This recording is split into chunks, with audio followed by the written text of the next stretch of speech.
اور جیسے کہ آپ بزرگان بخوبی جانتے ہیں کہ ہندوستان میں آج کل ڈیموکریسی غربی اور لبرلزم کو فالو کرنے والے یا کچھ شرپسند عناصر سیاسی اغراض و مقاصد لے کر حجاب پر حملہ ور ہوئے ہیں اور محجبہ عورتیں اور باپردہ مسلمان باعزت مسلمان عورتوں کو ہراساں کرنے لگے ہیں۔ لیکن ظاہراً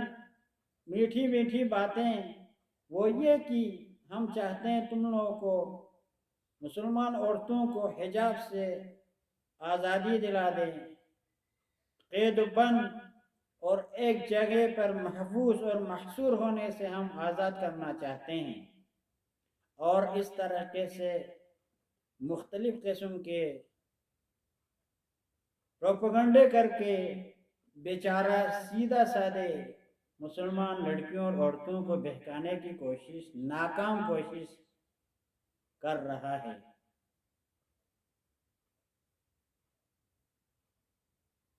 لیکن آج کل دنیا میں سب جان چکے ہیں حجاب اور پردہ غلامی نہیں بلکہ یہ ایک قسم کی آزادی ہے، اور خداوند تبارک و تعالی نے وہ تمام احکام جو قرآن اور معصومین علیہ السلام کے اقوال میں موجود ہے، فطرت انسانی کے مطابق، اور جو چیزیں انسان کے لیے ضروری ہے وہ چیزیں، اور جو چیزیں انسان کے لیے نقصان دہ ان سے دور رہنے کی ہدایت کی ہے۔ اور شریعت اسلامی میں حجاب واجب ہے، کیونکہ عورتوں کی اور لڑکیوں کی خیریت اور ان کی اچھائی اسی حجاب میں ہے۔ اور دنیا آج ملاحظہ کر رہی ہے کہ جن معاشروں میں بے حیائی، بے پردگی اور عریانیت ہے، وہ لڑکیاں مختلف قسم کے جرائم کا سامنا کرنا پڑتی ہے ان کو، اور مختلف قسم کے مظالم ان پہ ڈھائے جاتے ہیں۔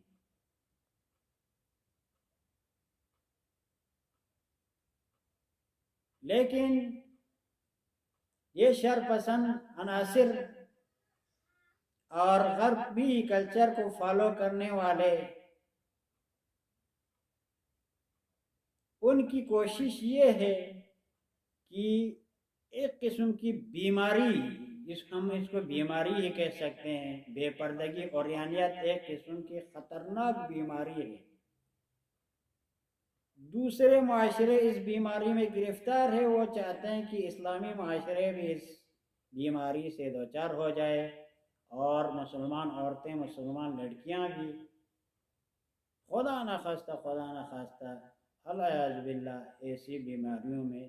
مبتلا ہو جائے۔ اور آپ بخوبی جانتے ہیں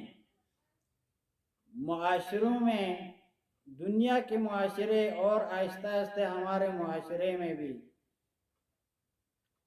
ایک قسم کی بیماری جو واقعاً اس کا نام بیماری ہے، اور اس کو ایک قسم کی روحی بیماری ہی ماننا پڑے گا، اور خطرناک بیماری ہے وہ یہ کہ بوائے فرینڈ گرل فرینڈ کے نام سے لڑکیوں اور لڑکوں میں ناجائز تعلقات، پہلے گفتگو، پھر ناجائز ریلیشن شپ، اس کے بعد نعوذ باللہ والعیاذ باللہ فزیکل ہونا، اس کے بعد کہتے ہیں ابھی تازہ ہم شادی کریں گے، وہ بھی اگر وہ اپنے وعدوں پہ باقی رہے اور فراڈ نہ کرے، دھوکہ نہ دے، تو پھر تازہ ابھی شادی کی باتیں۔ نہیں اگر تو کوئی فراڈ ہو، دھوکہ باز ہو، تو ان سے مس یوز کر کے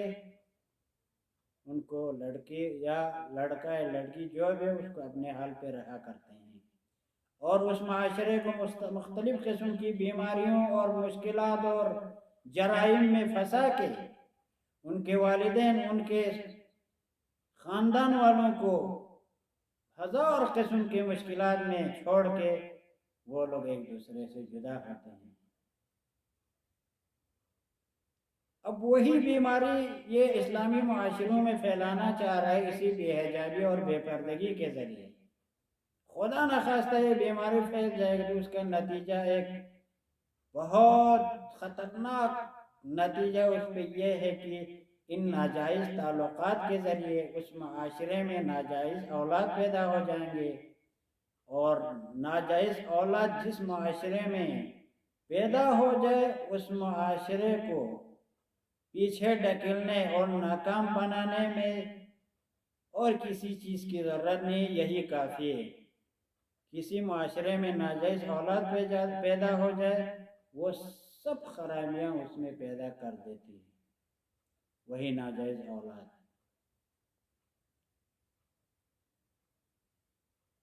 اور جو شر پسند عناصر ہیں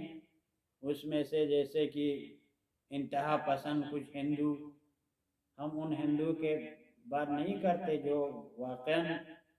انسانیت اور آزادگی کے ساتھ زندگی کرتے ہیں، غلط صحیح کی پہچان کرتے ہیں اور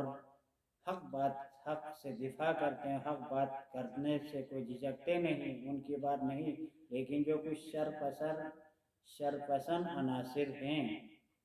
جو صہیونیزم اور اسرائیلی ایجنٹوں کے ذریعے جن کی تربیت کی جا رہی ہے، وہ یہ چاہتے ہیں کہ اسلامی معاشرے کو ایسی بیماریوں میں گرفتار کرے اور ان معاشرے میں ایسے ناجائز اولاد پیدا ہو تو یہی ناجائز اولاد نعوذ باللہ خدا نہ کرے اسلام اور مسلمین کو تباہ کرنے کے لیے یہی اولاد کافی ہے۔ نام تو مسلمان کے لیکن ناجائز اولاد۔ اور دنیا میں اس چیز کی مثال بہت ہے، اور نعوذ باللہ زنا جو ہے گناہ کبیرہ میں سے ہے، اور جس معاشرے میں زنا ہو وہ مختلف قسم کی بیماریاں اور مختلف قسم کے عذاب میں مبتلا ہوگا، یہ قرآن اور احادیث میں بیان ہوا ہے۔ اور آپ تاریخ پہ آپ نظر کریں تو آپ دیکھیں گے کہ کربلا میں مظلوم میں کربلا امام حسین علیہ السلام کو شہید کرنے والوں میں اور ان پہ جو سخت ترین مظالم ڈھانے والے ناجائز اولاد تھے، جن ملعونوں نے حضرت عبداللہ علیہ السلام کے جسم اطہر پر گھوڑے دوڑایا، ان میں تاریخ میں لکھا ہے کہ اکثر ناجائز اور حرامی تھے۔ تو اس چیز کا بے پردگی اور عیانیت کا اختتام ایسی چیزوں پہ ہوتی ہے، تو وہ شر پسند عناصر چاہتے ہیں کہ ایسی چیزوں کو پھیلائیں اور اسلامی معاشروں کو تباہی کی طرف لے جائیں۔ خلاصتاً بیان کرتے ہیں کہ اسلام میں وہ تمام آزادی جو انسان کی فطرت کے مطابق وہ تمام آزادی اسلام میں موجود ہے۔ اس میں سے ایک آزادی عورتوں کے لیے حجاب ہے، یہ ایک قسم کی آزادی ہے، اور عیانیت بے پردگی ایک قسم کی غلامی ہے۔ تو انشاءاللہ اگلے جلسے میں امیر المومنین علیہ السلام کے سیرہ اور آزادی بیان کو ہم اس پہلو پر مختصر سے ایک اشارہ کرتے ہیں، فعلاً اسی پہ اکتفا کرتے ہیں۔ خداوند تبارک و تعالی تمام اسلامی معاشروں کو مختلف قسم کی بیماریوں سے، روحی اور جسمی بیماریوں سے محفوظ رکھے، بحق محمد و آل محمد۔ والسلام علیکم ورحمۃ اللہ وبرکاتہ۔